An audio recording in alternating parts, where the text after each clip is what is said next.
최창규 삼성자산운용 ETF 컨설팅 본부장님과 함께하도록 하겠습니다. 어서 오세요. 네, 안녕하세요. 오랜만에 나왔습니다. 네, 죄송합니다. 반갑습니다. 네, 아. 그동안 좀 바빴습니다. 좋은 일 때문에 바빴고요. 그렇죠. 많이 네. 바쁘셨죠. 네, 사실은 지난 2개월 동안 한국 주식 빠질 때 폭죽을 날렸던 영역이 바로 메타버스인데 네네네.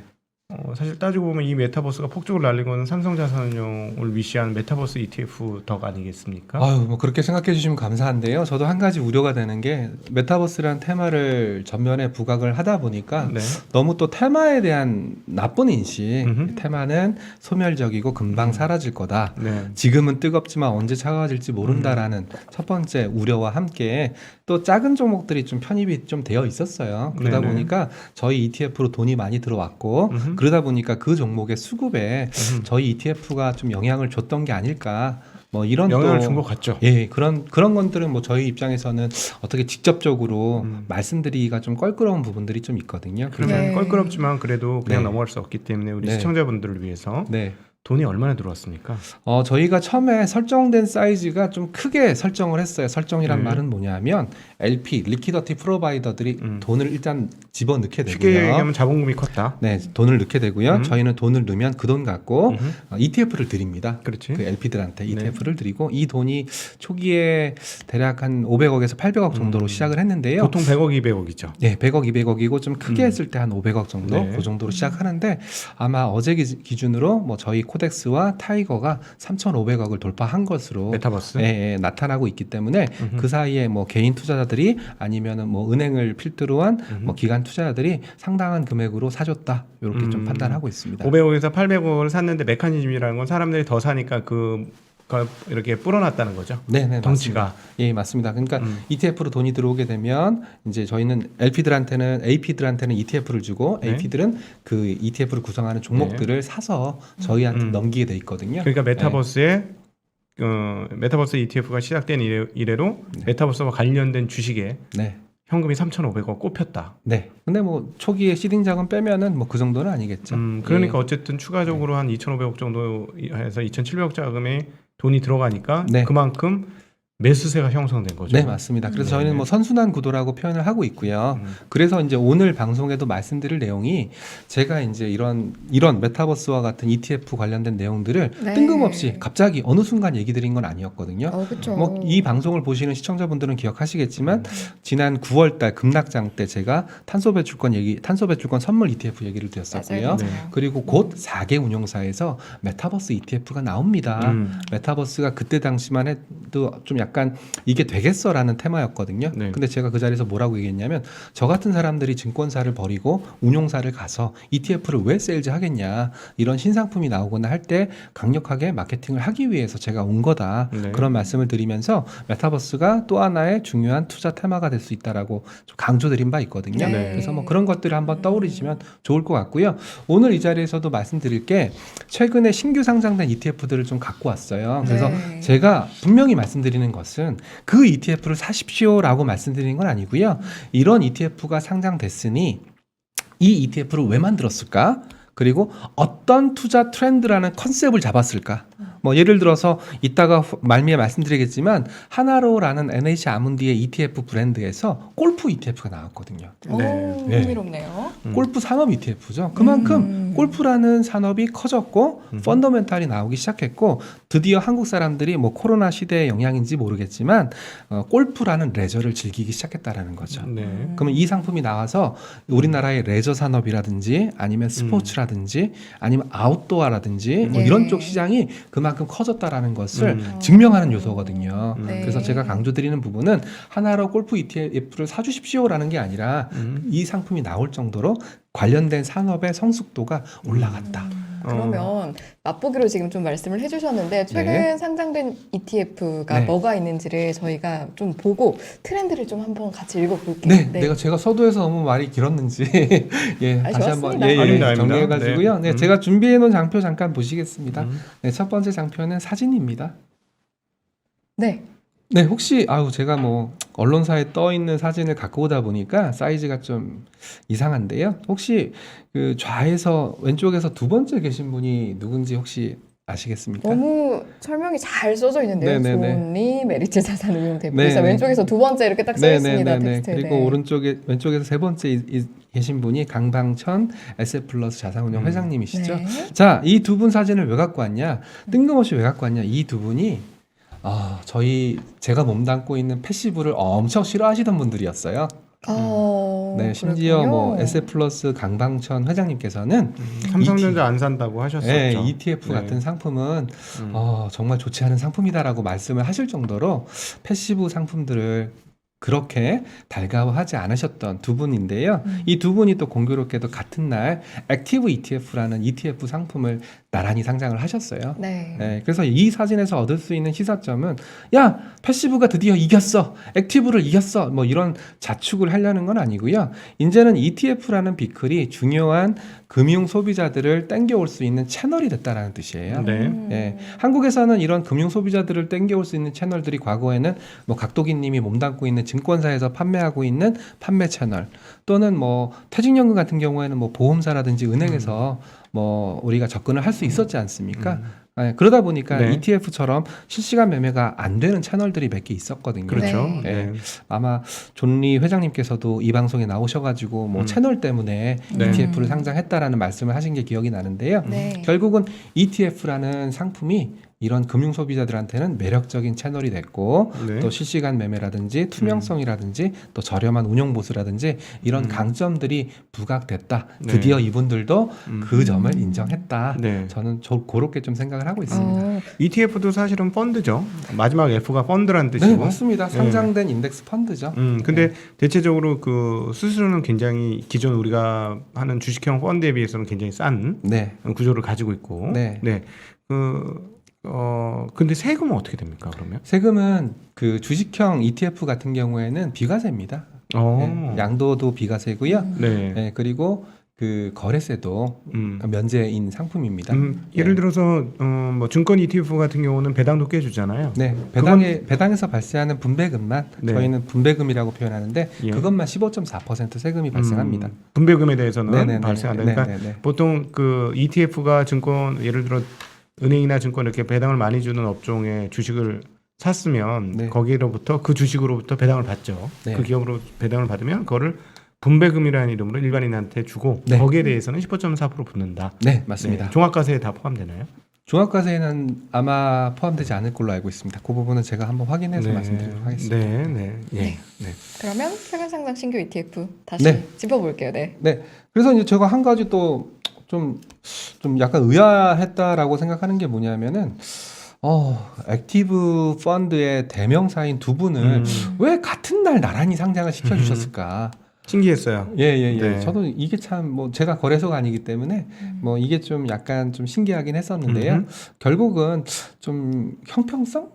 네. 왜냐하면 뭐 예를 들어서 메리츠 따로 또 예를 들어서 어떤 뭐 좋은 날 뭐 메리츠 따로 SF+ 따로 해준다면은 뭐 경우에 따라서는 뭐 장이 올라가는 날 상장이 될 수도 있는 거고요. 네. 장이 빠지는 날 상장될 수도 있는데 이왕이면 장이 오르는 날 상장돼야 주가도 올라가고 ETF 가격도 올라가지 않습니까? 네. 그래서 아마 뭐 동일하게 배정한 거 아닐까 생각을 하고 있고요. 네. 자, 이 사진에서 얻을 수 있는 마지막 힌트는 뭐냐면은요. 이제 액티브의 명가들이 더 뛰어들 거다. 네. 네. 그러니까 펀드 하던 회사들, 네. 펀드 하던 자산 운용사들이 네. ETF 출시를 러쉬를 이룰 것이다. 네, 이미 어느 정도 기미는 나타났죠. 사모펀드의 대명사 누구였죠? 타임 폴리오. 네. 타임폴리오도 이미 액티브 ETF를 상장 8종 정도 상장을 했고요. 네네. 그리고 마이다스도 한 개의 액티브 ETF를 네. 상장을 했어요. 그리고 마이다스도 대체적으로 펀드 운용 잘했던 예, 곳이죠. 그리고 제가 네. 이제 알기로도 뭐 신형 마라톤, 신형 고배당으로 유명한 신형 자산도 네. ETF를 준비하고 있는 것으로 알고 있고요. 그리고 우리 자산도 최근에 네. ETF 관련된 인력을 뽑아가지고 액티브 ETF를 준비하고 있는 것으로 알고 있고요. 네. 뭐 트러스턴 같은 회사들도 아마 제가 뭐 정확하게 확인은 못했지만 액티브 ETF를 준비하는 것으로 알고 있어서 결국은 이런 운용사들 입장에서는 ETF라는 채널을 개척을 해서 금융 소비자들에게 좀 더 다가가겠다. 네. 그리고 자신의 운영 노하우를 종목들을 ETF를 통해서도 투영하겠다. 이런 점들을 강조하는 거고요. 마지막으로 하나만 더 말씀드리면 제가 이제 이런 방송이나 뭐 채널에 나올 때마다 드리는 말씀인데 과거에 ETF는 시장을 쫓아가는 대표적인 패시브 상품이었거든요. 그렇죠. 보통 뭐 인덱스형 ETF가 네. 대부분이죠. 그러면 종목 같은 경우에는 우리가 소위 말하는 알파의 대명사거든요. 그렇죠. 내가 네. 종목만 종목만 잘 고르면 100%, 200%, 300% 수익 날 수 있다. 네. 이 둘산의 간격이 점점 좁아지는 것 같아요.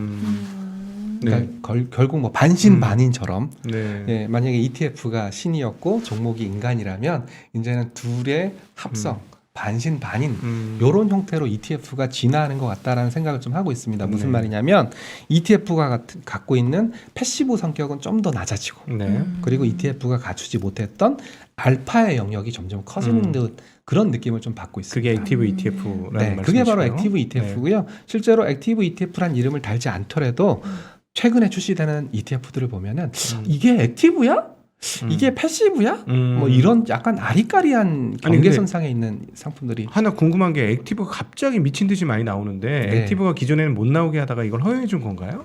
못 나오게 해서 허용했다라기보다는요. 네.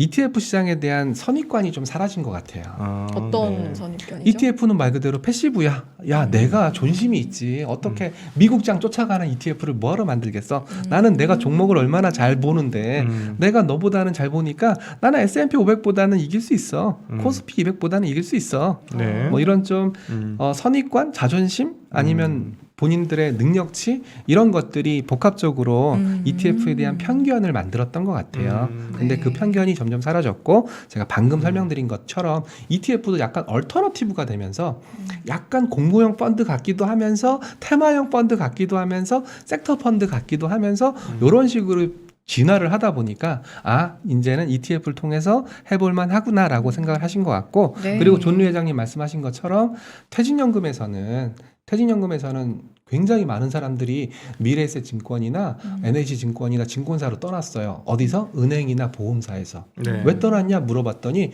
ETF 실시간 매매가 안 되시잖아요. 저는 ETF 실시간 매매를 하고 싶어요. 라고 하면서 떠나다 보니까 결국은 이 퇴직연금이라는 시장이 커지면서 ETF도 굉장히 캐파가 늘어났어요. 네. 정확한 집계는 안 되는데요. 제가 대충 증권사나 이런 데 물어봤을 때, 야, 퇴직연금에서 들고 있는 ETF가 얼마야? 라고 물어봤을 때, 올해 3월까지만 하더라도 3조 정도밖에 안 됐었거든요. 네. 근데 이것도 정확한 데이터는 아닌데, 최근 데이터를 보니까 6조 정도까지 늘어났대요.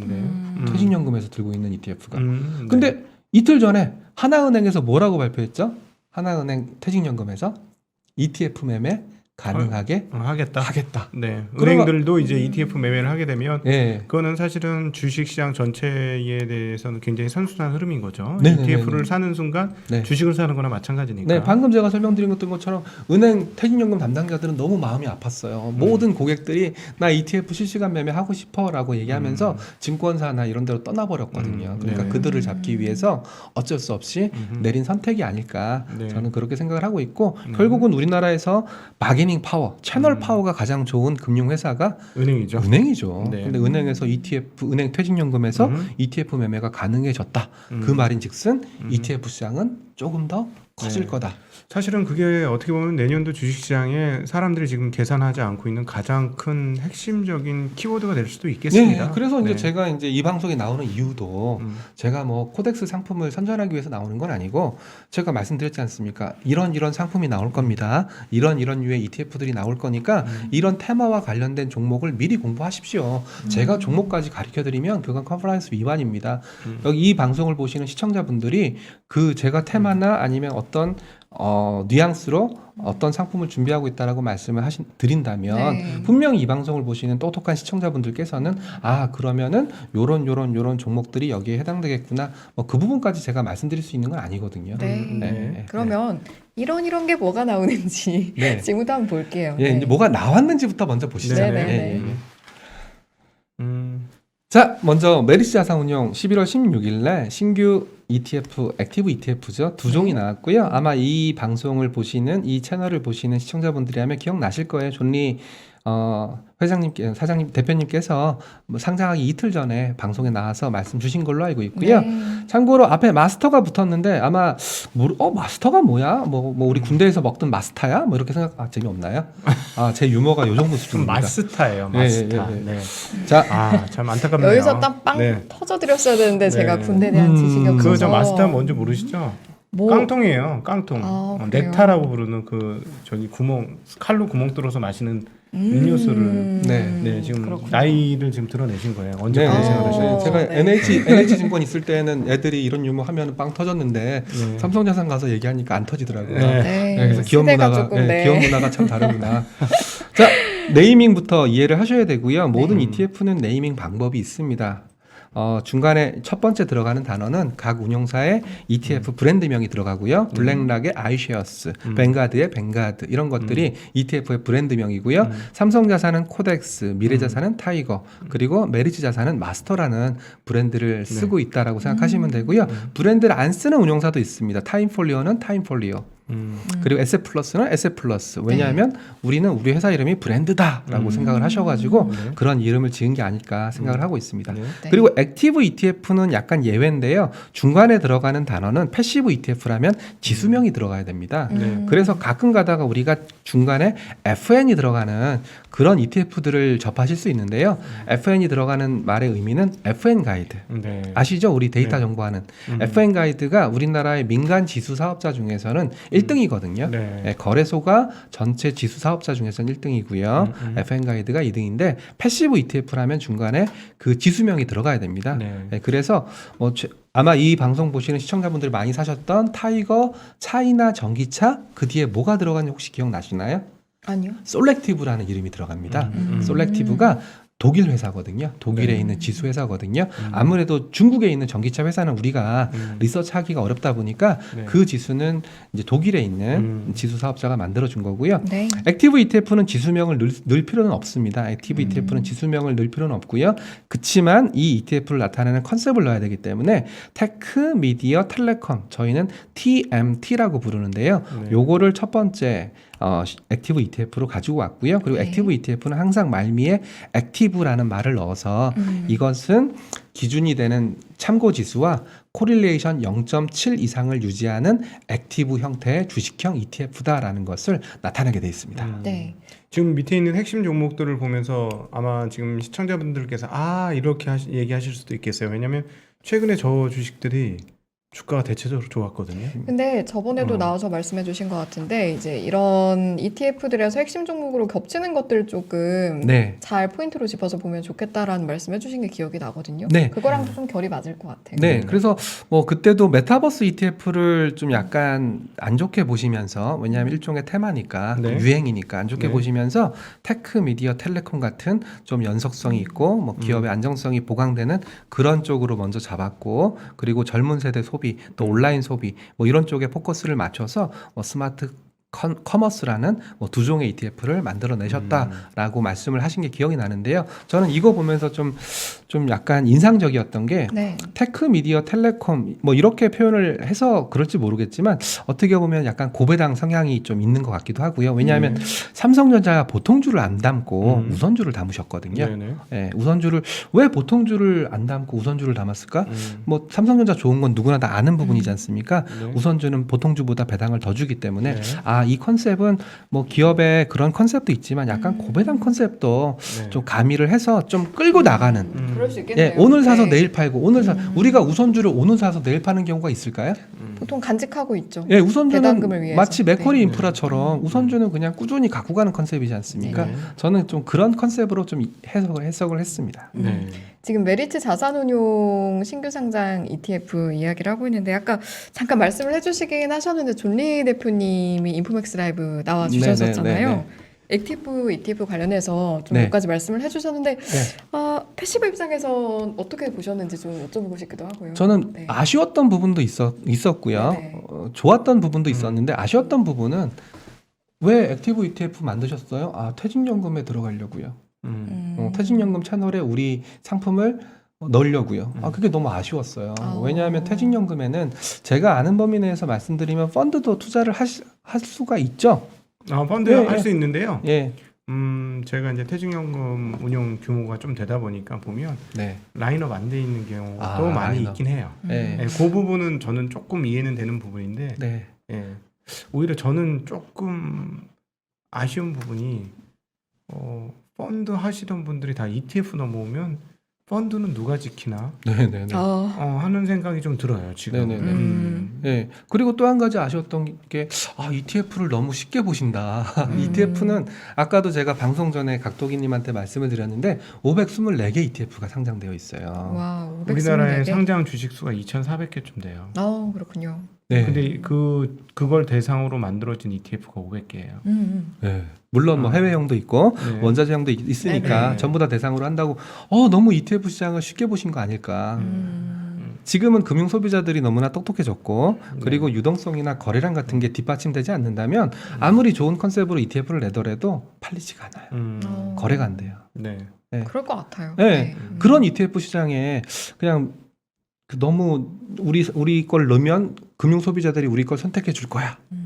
뭐 이런 생각으로 너무 ETF 시장 뛰어들었다는 게 한편으로는 좀 아쉬웠고 네. 아쉬웠던 점. 네. 또 한편으로는 좀 기뻤던 점은 뭐냐면 이분조차도 우리 ETF 시장을 저는 평생을 패시브 시장에 몸 바쳤던 네. 전사거든요. 네. 드디어 전사? 네. 20년의 결실이 아이고. 이런 전통적인 네. 액티브 매니저분들조차도 ETF 시장에 발을 담글 정도로 우리가 성장했구나라는 뿌듯함을 느꼈습니다. 네. 여러 가지 좀 감정이 교차하지 네, 않으셨을까 싶습니다. 저희 신규 상장 ETF 이야기를 다시 또 이어가 볼게요. 네, 그래서 이제 뭐 그러니까 메리츠 같은 경우에는 약간 뭐 좀 테크놀로지, 미디어, 통신 이런 네. 쪽으로 발을 담그면서 약간 고배당 성향으로 가미를 해서 좀 연속적으로 갖고 갈 수 있는 것들 또는 소비 테마가 바뀌었으니까 바뀐 소비 테마에 맞춘 액티브 ETF를 내놨다라는 점을 강조드리겠고요. 네. 자, SF플러스로 넘어가겠습니다. SF플러스 같은 경우에는 뭐 글로벌도 잘하는 하우스고요. 뭐 코리아도 잘하는 하우스입니다. 그리고 직판 채널을 도입하면서 우리는 소수의 펀드만 출시하겠다. 강력한 운용상의 자신감을 내비쳤던 운용사로 알고 있는데요. 플랫폼이라는 컨셉을 가지고 나왔어요. 네, 코리아 플랫폼, 글로벌 플랫폼. 플랫폼이라는 것은 우리가 알고 있는 것처럼 마이크로소프트처럼 일정한 산업 틀이 갖춰진 상태에서 네. 꾸준한 인컴이 발생하는 그런 산업이고요. 저는 뭐 굉장히 좋은 컨셉을 잡으셨다라고 생각을 하고 있고요. 한 가지 여기서 특징적인 게 뭐냐면요. 혹시 장표 보이시나요? 장표 네, 보이시면은 보입니다. 네. SF 플러스 글로벌 플랫폼에 테슬라 비중 혹시 보이시나요? 네, 굉장히 높네요. 21%나 되네요. 테슬라가 한 종목이 22%면 펀드는 테슬라 주가에 의해 좌우되는. 네. 근데 수준이 보통 되겠네요. 이 정도까지 20%가 넘는 일이 자주 있는 일인가요? 아니요, 없는 일입니다. 오. 뭐 이것도 룰을 설명하면 좀 길기 때문에 네. 뭐 룰은 나중에 기회가 되면 설명드릴 텐데 네네. 우리나라에선 10% 룰이라는 게 있습니다. 펀드는 10%. 늘 10개 넘지 종목, 않는? 10개 종목 10%. 그 정도. 네, 근데도 그럼에도 불구하고 물론 예외 규정 때문에 이게 가능했던 건데요. 네. 테슬라를 21%. 너무 좀 과하지 않나. 네. 뭐 이런 생각을 했었고 참고로 제가 이래서 여기 오기 전에 전체 ETF 중에서 테슬라를 담고 있는 ETF가 몇 개인지 네. 그리고 평균 얼마를 담고 있는지 좀 찾아봤더니 나스닥백 ETF에 테슬라가 다 들어가 있거든요. 네. 근데 대략 한 10% 언저리였어요. 네. 근데 얘는 그거보다 한 2배 정도 많다 보니까 테슬라 주가에 좀 연동될 가능성이 높다. 거꾸로 설명한다면 네. 나는 딴 거 필요 없고 테슬라 좋아. 나 테슬라에 미쳤어. 이런 투자자분들이 계시다면 그냥 요 ETF를 사시는 것도 저는 좋은 대안이 될 수 있지 않을까? 뭐 그런 것까지 생각을 했습니다. 그럴 수 하나 있겠네요. 궁금한 게 만약에 그 S 플러스 글로벌 플랫폼 액티브를 사람들이 좋아해서 한국의 투자자들이 저걸 많이 사서 저거의 가격은 오르잖아요. 많이 사면. 네네네네. 근데 테슬라가 주가가 10% 빠졌어요. 네. 예를 들어서. 예. 근데 이거를 한국 사람이 많이 사. 네. 그러면 이 ETF는 올라가야 됩니까? 떨어져야 됩니까? 그래서 이제 ETF 현재가 화면을 보면은요. 네. NAV, 나부라는 값이 항상 붙어 있습니다. 네네, 그리고 앞에 I, 아마 인터넷의 I인 것 같은데요. 방금 말씀하신 것 같은 현상을 방지하기 위해서 네. 그 현재 갖고 있는 포트폴리오와 그리고 지금 거래되고 있는 주식, 이건 미국 주식이니까 어젯밤 네. 거래겠죠. 그걸 때려가지고 이 ETF는 얼마가 적정 가격입니다라는 걸 보여주게 돼 있습니다. 네. 나부가 뜻하는 게 네, SFL. 순자산 순자산 가치입니다. 가치. 예. 그래서 앞에 I를 붙인 건 왜 그러냐면 한국 주식 기준으로 생각하면 이 포트폴리오가 어제 포트폴리오에 어제 주가를 때려버리거든요. 근데 ETF는 지금 거래가 되고 있지 않습니까? 그렇죠. 그리고 그 ETF에 담겨져 있는 종목의 주식도 지금 거래가 되고 있지 않습니까? 그래서 네. 지금 거래되고 있는 순자산 가치가 아이나브고요. 네. 아이나브가 ETF 현재가 하면은 꼭 들어갑니다. 그래서 투자자들 분들은 뭐 당연히 그 가격을 보고 ETF를 매매하기 때문에 말씀하신 것과 같은 현상은 일어나지 않습니다. 근데 네. 지금 S 플러스 글로벌 플랫폼 액티브만 봐도 지금 핵심 종목들이 미국에 있는 그 종목들이잖아요. 네네네. 요즘에 또 미국 시장에도 다들 관심이 많으신데 국내 ETF냐 네. 미국 ETF냐라고 네. 했을 때 좀 어떤 차이가 있고 저희가 접근할 때 어떤 방향으로 좀 다가가면 좋을까요? 그거는 되게 원론적으로 접근하시면 될 것 같은데요. 네네. 물 한잔 하시고 말씀하시죠. 네. 차이는 없습니다. 차이는 운용 보수. 그 ETF는 운용 보수를 1할에서 빼내가게 돼 있는데요. 운용 보수의 차이 보통 지금 상장되어 있는 S 플러스 글로벌 플랫폼 같은 이런 예외적인 케이스를 제외하면 S&P 500이라든지 나스닥 100이라든지 누가 봐도 알만한 그런 지수를 대상으로 ETF를 똑같이 만들거든요. 네. 그래서 거의 똑같고 운용 보수의 차이 그리고 세금의 차이. 미국에 상장되어 있는 ETF 같은 경우에는 250만 원 기본 공제를 제외하면 네. 22% 세금을 떼지 않습니까? 네. 근데 또 맞아요. 예, 한국에 상장되어 있는 ETF들은 아까 주식형 ETF는 비과세라고 말씀을 드렸는데요. 네. 네. 이런 해외 주식형 ETF는 그 기준과표라는 게 있습니다. 기준과표 증분의 작은 값을 세금으로 떼기 때문에 앞서 말씀드린 것처럼 큰 이득이 발생한다면은 국내 상장되어 있는 해외 ETF가 유리하고요. 내가 그냥 조금 매매한다. 뭐 나는 250만 원에서 500만 원 정도밖에 1년 수익이 발생하지 않는다. 그러면 직구를 하시는 게 훨씬 더 편합니다. 대신에 네. 한 가지 중요한 게 뭐냐면 지금 달러예요, 달러. 지금 저희도 아침에 이제 저희 컨설팅 팀에서 리서치를 하는 친구랑 얘기를 하다 왔는데 테이퍼링 때문에 달러와 강세가 좀 유지될 거다라는 생각들을 많이 하고 계세요. 네. 네. 그렇다면은 이왕이면 달러와 자산을 갖고 있는 게 낫지 않겠냐. 저건 이미 해지가 된 건가요? 그러면 이런 것들은 보통 해지를 해서 들어오거든요. 해지가 된 거다. 예, 예. 네. 아니면은 미국 상장되어 있는 ETF들은 달러화로 사고 뭐 달러와 자산, 해지를 해서 들어왔다는 게 어떤 의미로 달러화에 받아들여야 돼요? 대한 해지. 네, 그러니까 원화로만 생각하면 된다. 네, 한국에 원화로만 상장된 네. ETF는 근데 해외 상장된 ETF나 해외 주식을 직접 사면 달러 가치에 따라서 또 각 그 내 자산이 좀 바뀌는 거잖아요. 예, 만약에 최근 같으면은, ETF 가격은 변화가 없는데 달러와 강세가 일어났다, 원화 약세가 일어났다, 그러면 저는 이득을 보는 거죠. 그렇군요. 예, 알겠습니다. 그러니까 두 가지를 동시에 겨냥할 수 있는 거니까 만약에 나는 소액이야, 나는 큰 금요로 매매하지 않아, 그리고 나는 달러화가 강세가 되고 원화가 약세가 될 거야, 그러면 해외 직구 ETF를 매매하시는 것도 좋고, 나는 좀 금액이 커. 근데 나는 S&P 500에 투자하고 싶어. 난 좀 장기간 할 거야. 그렇게 생각하신다면은 국내 상장되어 있는 해외 ETF, 네. 해외 기초자산 ETF에 투자하시는 게 좋다라는 말씀이죠. 네. 예. 알겠습니다. 자, 그리고 S 플러스 코리아 플랫폼 쪽에서 보시면 이거는 뭐 신문 기사에 좀 나왔었기 때문에 제가 장표 보시면은 신문 기사에 나와 있는 그림을 좀 캡처해 갖고 온 건데요. 카카오 9.4%, 이해할 만해. 네이버 9.3%, 이해할 만해. 근데 원티드랩 8.7%. 이게 뭐지? 이지케어텍 8.6%. 이게 뭐지? 미래에셋증권 8.0%. 이게 뭐지? 이거는 뭐 이 ETF를 만드신 분의 투자 철학이기 때문에 제가 이 부분에 대해서 좋다 나쁘다를 말씀드릴 수 있는 부분은 아니지만 네네. 뭐 원티드랩이나 이지케어텍 같은 경우에는 좀 논란의 소지가 있지 않겠냐. 뭐 하는 된가요? 이게 다 플랫폼 관련된 기업이 맞는데요. 말씀하신 거는 시가총액이 조 단위 이하인 회사라서 규모가 너무 작은 거 아닌가 하는 얘기를 하는 거고, 아마 지금 미국 글로벌 플랫폼 액티브를 봐도 강방천 회장님의 어떤 철학이 분명히 녹아져 있는 것 같아요. 우리 강방천 회장님 같은 경우는 테슬라가 세계 자동차 시장을 완전히 이제 다 석권할 것이다라고 믿는 것 그렇죠. 같네요. 저걸 예. 보니까. 네. 이 부분에 대해서 저도 동의하는 게, 저도 솔직히 지금 휘발유 차를 몰고 있지만 네. 테슬라 한 대 샀으면 좋겠다.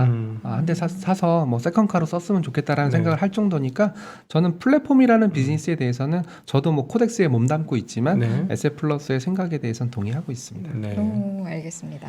자, 세 번째 ETF로 넘어가겠습니다. 네. NH 아문디 자산운용에서 하나로 200 탑 10. 그리고 하나로 FN 골프테마. 하나로는 NH 아문디의 ETF 브랜드고요. 제가 이때 있었거든요. 이때 저는 NH 증권에서 근무하고 있었는데 그러셨구나. 야, 우리 ETF 브랜드를 뭘로 할래? 야, 우리 NH에서 제일 유명한 리테일 브랜드가 하나로마트잖아. 예. 아 그래서 하나로가 된 거예요? 그래서 맞네요. 그래서 하나로가 된 게 아. 아닐까. 저는 그거 맞네요. 예. 하나로마트. 예. 그래서 야, 하나로 담배 아니야? 이러면 또 연식이 나오나요? 지금 예. 아까 맛 그 예. 음료에 의해서 마스터. 네. 예. 그래서 하나로란 이름을 썼는데 지금 보니까 뭐 정감 가고 확실히 이미지 메이킹에는 참 좋지 않나 뭐 그런 생각을 하고 있고요. 놀랍게 골프예요. 예. 먼저 하나로 200 요거는 뭐 설명할 거 없으니까 빨리 설명드릴게요. 제가 앞서서 ETF와 종목 간의 간극이 좁아지고 있습니다라고 말씀을 드렸던 기억이 혹시 나시나요? 네. 요즘은 ETF가 10개 종목으로 구성돼요. 참고로 10개가 미니멈이거든요. 네. 예, 와, 최소 근데 10개. 10개로만 한다. 예, 탑10. 야, 그러니까 승부 내겠다는 예, 얘기가 그냥 코덱스, 들리네요. 그러니까 코스피 200개 종목들 중에서 시가총액 상위 10종목만 음. 여기서 또 중요한 게 동가중. 동가중이란 말은 뭐냐면은요. 10개니까 100분의 10, 100분의 10, 100분의 10, 100분의 10 모든 종목이. 이게 동일 가중 방식이에요. 이런 동일 가중 방식은 뭐냐면은요. 네. 흥부인데 자식이 10명이에요. 자식이 10명인데 큰아들, 둘째 아들한테 편애하지 않고 똑같이 밥을 먹이는 거예요. 똑같이 공부를 시키고 과외도 안 시키고 네. 예, 똑같이 학교만 보내고 그러면 그중에 누구는 서울대를 갈 수 있겠죠. 그렇지만 누구는 그냥 고졸로 끝날 수도 있겠죠. 그러니까 누가 틀지 모르는 거죠. 예, 한국적인 정서에서는 잘하는 놈은 더 키워주고 싶고 못하는 놈은 버리고 싶어하는 게 한국적인 정서인데 동일 가중 방식은 똑같이. 그렇지만 누가 대박을 칠지 모른다. 이게 동일 가중 방식입니다. 그렇군요. 네. 동일 가중 방식 자체에 대한 의견은 좀 어떠세요? 좀 이거는 제가 흥부라고 비유를 드렸지 않습니까? 네네네. 어떻게 가정 교육을 어떻게 시킨 것 같습니까? 동일 가중 방식 똑같이 균등하게 시켰으면은. 그러니까 그 앵커님 생각은 잘하는 애한테 더 공부를 시키는 게 좋을까요? 아니면 똑같이 공부를 시키는 게 좋을까요? 저는 그래서 좀 어려운 이야기인데 아직 제가 자녀가 없어서 네. 그런데 네. 이제 언제 공부에 흥미가 붙을지 네. 시기마다 다를 수 있으니까 네. 제 비유가 좀 이상한가요? 일단은 뭐 비슷하게 네. 줄 것 같은데요. 네, 네, 방금 네, 말씀하신 네. 게 정답이에요. 뭐가 정답인지 모르겠다라는 거예요. 참고로 제가 잘하는 놈한테 더 해주겠다라는 방식은 시가총액 방식이에요. 시가총액 방식. 시가총액 큰 놈은 많이 담고 네. 작은 놈은 조금 담고 이게 공부 잘하는 놈을 더 시키겠다라는 방식이고요. 네. 동일 가중 방식은 똑같이 n분의 1 이게 동일 가중 방식이어서 뭐가 좋은지는 모르겠지만 아무래도 지수의 안정성 왜냐하면 공부 잘하는 애들은 뭐 어지간한 일이 발생해서는 공부를 못하게 될 리가 없지 않습니까? 네. 네, 그래서 지수의 안정성 측면에서는 시가총액 방식이 좋긴 한데 돌발 변수 누가 튈지 모른다 이런 방식에서는 동일 가중 방식도 괜찮기 때문에 요즘 동일 가중 방식인데다가 몇 개 종목으로 구성됐다 그랬죠? 10개? 10개 종목. 네. 예. 굉장히 좀 어떤 뉘앙스인지 아마 이 방송을 보시는 분들은 좀 아마 캐치업 했을 거라고 생각하고 있고요. 네. 두 번째로는 골프 테마입니다. 예, 골프 테마. 와, 저는 이 ETF가 나오는 걸 보고 앞서도 서두에서 말씀드렸지만 와, 진짜 골프가 대중화됐구나. 네. 그리고 저도 이제 2년 차거든요.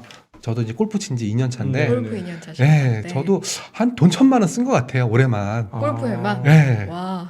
정말 진심이시군요. 그래서 예, 제가 예, 아직 예. 골프를 못 들어가고 있어요. 예. 아. 그래서 네. 나올만 해. 나올만 한 이 정도면 충분히 엄청 잘 치시겠네요. 그렇게 돈 들였으면. 아닙니다. 지금도 왜 내 드라이버는 다 산으로 가지? 저는 로스트볼을 써야 되나? 네, 그래서 헛돈 쓰셨네요. 네네네. 또 그렇게 안타깝습니다. 아유, 그래서 역시 좀 아껴서 쓰는 방법을 한번 강구해 보시죠. 그래서 그 돈을 여기다 투자했으면 그러네요. 이 ETF에다 그러니까요. 투자했으면 그냥 테슬라를 살 수 있지 않았을까? 뭐 이게 이런 많이 생각도- 올랐나요? 골프 테마가 나와서? 근데 상장된 지가 얼마 안 돼가지고요. 됐죠? 뭐 네. 아직 주가를 논하기엔 이른 단계고요. 근데 제가 정말 재밌네요. 그 상장된 그 편입된 주식들 보니까 골프존 이건 이해가 되는데 네, 정말 놀랍게 코롱 인더가 있네요. 네. 아마 이게 카본 원사를 만든다는 그런 개념인 것 같은데. 한 장만 넘겨보겠습니다. 예, 그래서 뭐 제가 또 친절하게 NH 아문디에 있는 옷을 만드는군요. 예, 김현빈 팀장님한테 전 자료 요청을 좀 드렸고요. 네. 예, 그 하나하나 물어봤어요. 야, CJ 대한통운은 왜 있어? 야, 이마트는 왜 있어? 네. 그랬더니 이마트는 트리니티 CC와 자유 CC를 가지고 자회사로 가지고 있는 신세계 건설 지분을 42.7%를 가지고 있다. 네. 그리고 코롱 인더는 방금 말씀하신 것처럼 요즘 젊은 친구들 왁 많이 입거든요. 네. 예, 왁 그리고 뭐 좀 나이 있으신 분들은 잭 니클라우스 이거 잘 아실 거예요. 이런 네. 것들 그리고 혼막 골프 저도 네. 제 그 아이언이 혼마거든요. 아, 네. 예, 그래서 혼막 정말 골프. 연식이 있으시네요. 아, 예. 아니 요즘 혼마도 젊은 사람들 용으로 나왔어요. 네. 오늘 약간 장정하신 것 그 같은데. 메이커가 아직도 살아있구나. 네네네네. 어. 네. 그리고 뭐 골프전은 잘 아실 거고요. 네. 그리고 그 카카오 게임즈가 13.64%인데 뭐 어, 카카오 네. 장비들 요즘 그 스크린 골프도 카카오 스크린 골프들 많이 있죠. 생기고 있고요. 네. 예, 예, 예. 그 저 지인 중에 카카오 그 골프 공도 약간 본 것 같은데. 네네네. 새겨져 팔아요. 있는. 네, 있습니다. 네네. 빠진 데가 없네요. 네네네. 그래서 이제 아마 카카오 게임즈가 비중을 보시면은 음. 가장 큰 비중으로 음. 들어갔다라고 생각하시면 됩니다. 의외로 생각보다 확장성이 상당히 있습니다. 네네네. 그리고 저는 골프 ETF라고 그래서 아 골프장 가진 기업 주식을 사나 보다. 네. 다 중견기업인데 네. 이랬는데 보니까 네. 그리고 또 휠라홀딩스 보면은 타이틀리스트, 예, 풋조이, 예, 의류, 뭐 그리고 골프공 네. 이쪽에서 뭐 특히 타이틀리스트 골프공은 1등이지 않습니까? 네. 예, 그리고 DL 같은 경우에는 대림 산업인데 여기서도 뭐 그 G 투어, 뭐 G 스테디움 그리고 대림 홀딩스 뭐 이런 것들을 갖고 있어가지고요. 뭐 이런 종목들로 구성이 됐다. 이걸 보시면서 아. 어떤 식으로 이런 ETF들이 특히 뭐 네. 골프라는 테마와 관련된 ETF들은 어떤 식으로 종목을 스크리닝 하는지 이 방송을 보시는 뭐 시청자분들이라면 아마 감을 잡으실 거고요. 네. 이런 방식을 많이 써요. 굉장히 많이 써요. 이런 것들은 사람 손으로 일일이 할 수가 없거든요.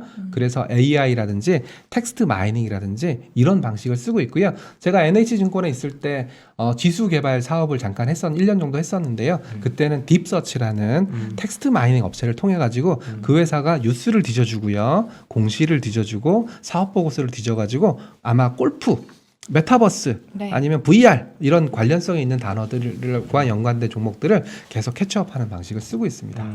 네. 지금 골프 테마만 봐도 그렇고 정말 다양한 테마들이 있고 저희가 네. 앞서 잠시 얘기했던 뭐 전기차부터 메타버스 핫한 테마들도 굉장히 많은데 네. ETF를 좀 선택할 때 특히 테마를 어떤 걸로 할까 선택할 때 저희가 좀 어떤 점을 염두에 두면 좋을까요? 저는 이제 교과서적인 대답을 드린다면 네. 고객들이 선택하는 금융 고객들이 선택하는 상품을 선택해라 이렇게 말씀을 아, 드리고 있습니다. 네. 무슨 말이냐면 올해 제가 여기 오기 전에 올해 아니면 분기에 가장 개인들이 많이 산 ETF가 뭔지를 찾아봤더니만요 2차 전지 산업이었어요. 아 그래요? 예, 타이거 2차 전지 테마, 네. 코덱스 2차 전지 산업. 결국은 사람들은 이미 에세플러스에서 테슬라를 얘기하기 전에 이미 2차 전지 관련된 투자를 하고 있었다는 뜻이죠. 그렇기 때문에 저는 우리가 모르는 새로운 아이디어가 떠올라가지고 그게 투자 트렌드로 자리 잡는 건 굉장히 어려워요. 네. 굉장히 어렵고 또 시행착오도 많을 거예요. 그렇지만 이 방송을 보시는 시청자분들이라면 야 새로운 거 뭐 이런 거 찾지 마시고 그냥 많이 투자한 거 또는 많이 순매수한 거 이런 거 중심으로 찾으시고요. 그리고 또 이 방송 보시면 제가 간혹 나와서 저희가 뭐 준비하고 있는 뭐 트렌드나 방향성에 대해서 언급을 드릴 테니까 그 언급을 드리면 아마 그거와 관련된 ETF들을 준비하고 있구나 이렇게 생각하시면 되기 때문에 예. 아마 그런 식으로 찾아가시면 ETF 투자, 종목 투자는 저도 잘 모르겠어요. 저는 종목을 잘 모르기 네. 때문에 ETF 투자에 있어서는 손해보지 않을 거다라고 생각하고 있습니다. 네. 마지막으로 방향성까지 이렇게 짚어주셨습니다. 네. 아, 오늘 1부에서는 이렇게 ETF 이야기 함께 해봤네요. 최창규 삼성자산운용 ETF 컨설팅 본부장님과 함께한 시간이었습니다. 너무 잘 들었습니다. 네, 감사합니다. 네. 고맙습니다.